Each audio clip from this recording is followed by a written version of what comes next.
এই জায়গায় গাড়ি ঠিক করতে 20,000 টাকা মামলা। এটা তো এখন একজনের এই হইতে বিপদ হইতে পারে, গাড়ি ঠিক করতে আসবোই। কারণ তারা যদি মনে করেন এরকম ভাবে করলে মামলা দেয়, কিছু করার নাই।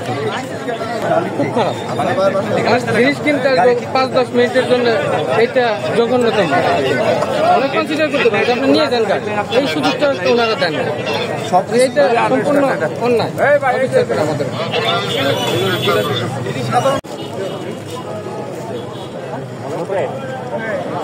কি মামলা তো দিচ্ছে কেন মামলা দিচ্ছে? সবকিছু থাকা সত্ত্বেও তো আমাকে মামলা দিল। কেন মামলা দিল এটা তো আমি বলতে পারতাম না। জিজ্ঞেস করেন না কেন মামলা দিয়েছে? বলতেছে নো পার্কিং এর জন্য। এখানে কোথাও তো লেখা নাই যে এখানে নো পার্কিং এরিয়া। এখানে যে গ্যারেজ গুলো আছে এগুলাই করলে তো হইতো, এদের জরিমানা করতেন। এই সাধারণ পাবলিক এখানে জরিমানাটা করবেন দোকানের মালিক।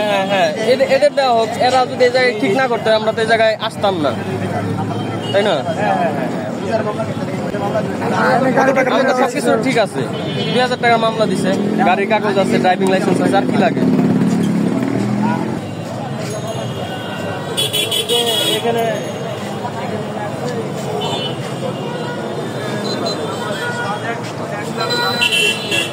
নাটোরের বনলতা